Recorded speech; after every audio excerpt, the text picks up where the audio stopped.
Cheat on me with my best friend? I'll wreck your career and publicly humiliate both of you. Shahid and Sarah have been like family to my wife and I for several years, practically ever since we moved in across the street from them. The four of us were extremely tight. Our kids are the same age as theirs and are all good friends. We were one big family unit. We did dinner together a few times a week. We went on vacations together. I truly saw Shahid as a brother, and my wife and Sarah were very close too. 5 months ago, I was completely blindsided by the discovery of an affair between my wife and Shahid. My wife had left her email open on our computer, and I saw an email from her to her longtime therapist saying that Shahid would be joining her at an upcoming session again. What the frick? My mind started racing. Why in the world would Shahid be going to her therapy sessions without my knowledge? I did a search and found some other emails to and from the therapist proving that Shahid had been going to sessions together with her for about 6 weeks. I checked our mobile phone account and discovered that since late summer, they'd been exchanging hundreds of texts every day, peaking at nearly 500 per day by the holidays. Speaking of the holidays, my wife and I hosted both of our families, parents, siblings, etc., for both Thanksgiving and Christmas dinner, and Shahid and Sarah joined us either for dinner or after dinner on both holidays. Text records show that the entire time that they were at our house celebrating with our families, my wife and Shahid were texting each other across the room. They were doing that pretty much every time the four of us hung out, for months. And, you know, all day, every day, just in general. But what bothers me the most is that they were doing it with Sarah and I right there. I confronted my wife with the evidence, and she admitted that yes, she and Shahid had fallen in love. It just happened. I don't know how, but I love him, and I just don't feel anything for you anymore. I'm sorry. They'd gone on a school district trip together. Something had happened in her hotel room, and things had moved quickly from there. She explained as I lay face down on the couch, unable to look at her, that they'd already made plans to move out and divorce me and Sarah, and while they didn't plan to move in together immediately because of the kids, they'd probably do so eventually. The meetings with the therapist were supposedly mostly for the purpose of finding a way to break this to me and Sarah as gently as possible because they were so very concerned for our well-being. Sarah and I are fairly certain that they weren't planning on telling us about the affair at all and were simply going to discover their feelings for one another several months down the line after they come up with some other reason to divorce the two of us. Yeah, I have to agree here, that seems way more likely. I can't believe what she's saying. Oh, we were so concerned for your guys' health and well-being that we weren't going to tell you about the brutal affair we were having in front of your eyes. My wife moved out 2 months ago. I was and still am utterly destroyed. I cry every day. I cried right in the first few paragraphs of this story just now. I worry non-stop about the impact on our kids, but I'm also not exactly a shrinking violet when I feel that I've been wronged. And in this case, I was, objectively, very, very wronged. So a couple of years ago, Shahid ran for a Board of Education seat as a pretty extreme underdog. I helped him with his campaign materials and debate prep, and my wife, a well-known school district employee, this becomes important later, got the word out as best she could. Much to our surprise, he actually won in a squeaker by just a few dozen votes. Being on the board became the center of Shahid's world. He joined every committee that he could. This turned into the foundation of his affair with my wife, as they were constantly going to school events and meetings together on evenings and weekends. Once I discovered the affair, my thoughts turned pretty quickly to revenge, and it occurred to me that an extramarital affair between a member of the Board of Education and an employee of the school district was at least bad politics, and it possibly violated district policy. Making things far worse for them was that my wife was in the running for an open administrative position, and everyone knew that she was more or less guaranteed the job and the major pay raise that came with it. She just finished her master's degree in school administration at the urging of her principal and the superintendent so that she could be promoted to this specific position. I had plenty of evidence of the affair. Texts from both of them admitting to it, text records showing that they were texting hundreds of times a day, emails to and from the therapist, etc. I considered simply emailing all of the evidence to the board and the superintendent, but felt like I, as the grieving, betrayed spouse,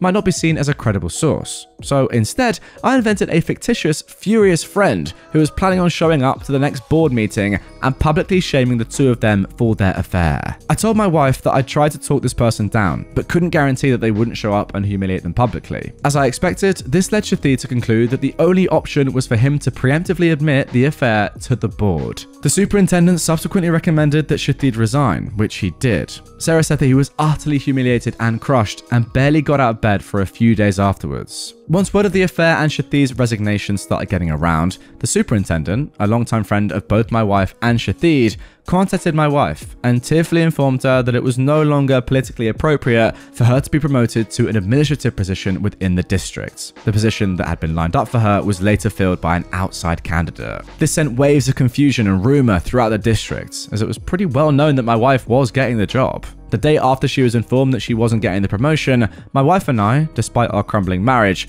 took our son out to breakfast together on his birthday, and a parent stopped by our table to congratulate her on her new role. She said thanks, then excused herself to go cry in the bathroom for a while. I let the dust settle for a couple of weeks, and then right before my wife moved out, let them in on my little secret. There was never a furious friend threatening to expose them in the first place. Just me. Word of all of this had gone around our fairly small town, which Shatheed grew up in and my wife has worked in for nearly 20 years. My wife refuses to talk to me about how things are at work now, but I've heard from some people I know in the district that her formerly spotless reputation has taken a major hit. Shatheed, formerly a gregarious social presence in our neighborhood and at events and pubs in town, has completely gone underground and barely emerges to mow his lawn. He's moving out soon to a trashy little townhouse, which is all he can afford due to all the child support he's going to have to pay his wife. My wife and Shatheed claim that they plan on trying to make things work together, despite all the public humiliation. I wish them lots of luck with that. I'm sure it'll be a lot of fun to show their faces together in town.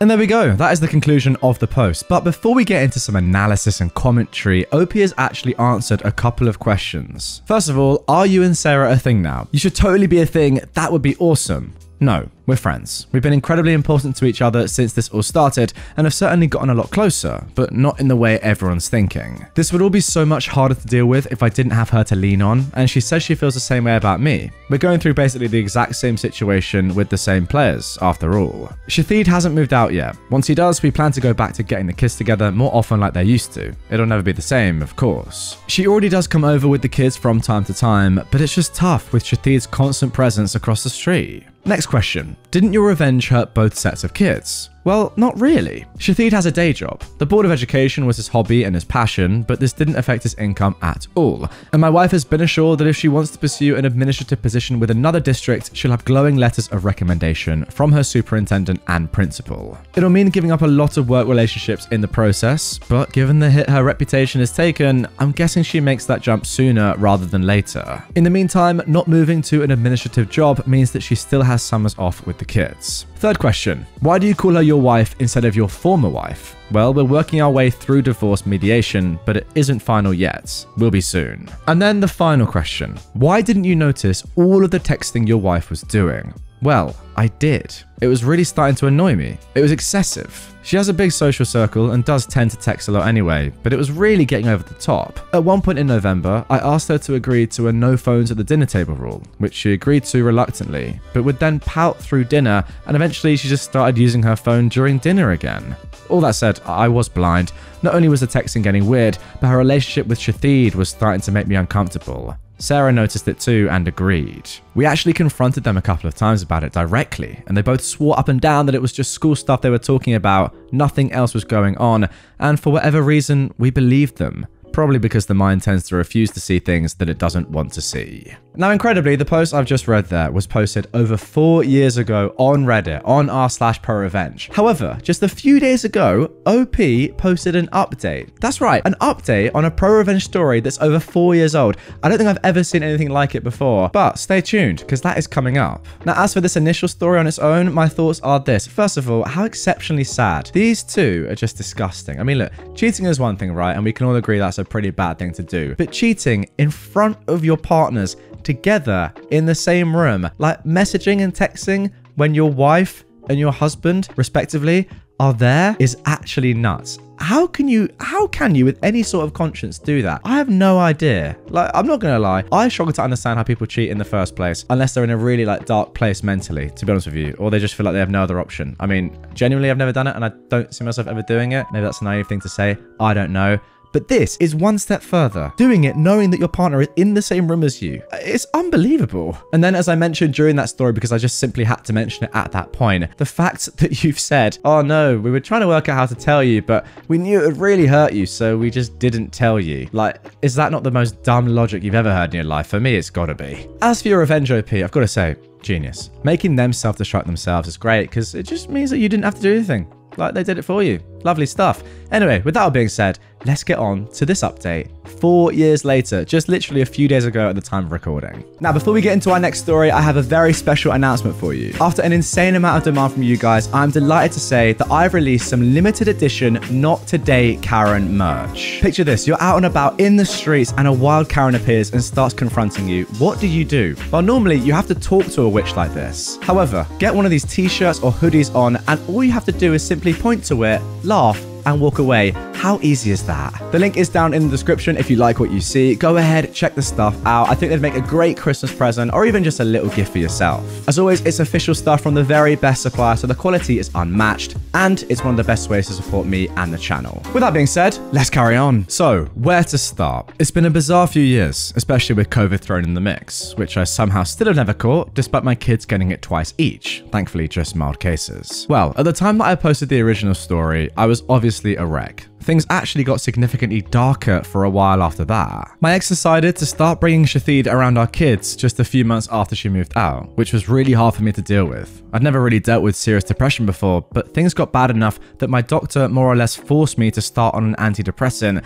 because I admitted to him that I was thinking about suicide pretty frequently. I think this is where I should mention trigger warning for the rest of this paragraph. I actually had a very specific plan and everything I needed to do it. The one thing that gave me any kind of relief was telling myself that if life got any more unbearable, I had a way out. So yeah, it got bad, but I'm still here, and thankfully I don't think about that option anymore. I reluctantly decided to dip my toe into the online dating world, and after a number of short-term things that didn't pan out, I actually connected with someone. We'll have been together for 2 years next month. She is absolutely amazing. We don't live together, and for the time being, we're both good with seeing each other a few times a week. Would I love to see her more? Yep. Am I ready to live with someone again and go all Brady Bunch with our respective kids? I'm not sure. For the time being, we have a lot of fun together, and that's more than good enough for me. As far as things stand with my ex and Shathid, they're still together. But there seems to be trouble in paradise, because my kids report that they almost never see him anymore. My kids don't like him at all, and they just avoid him when he's around, according to my older one. When all of this started, she'd seemed confident that they'd be living together pretty soon,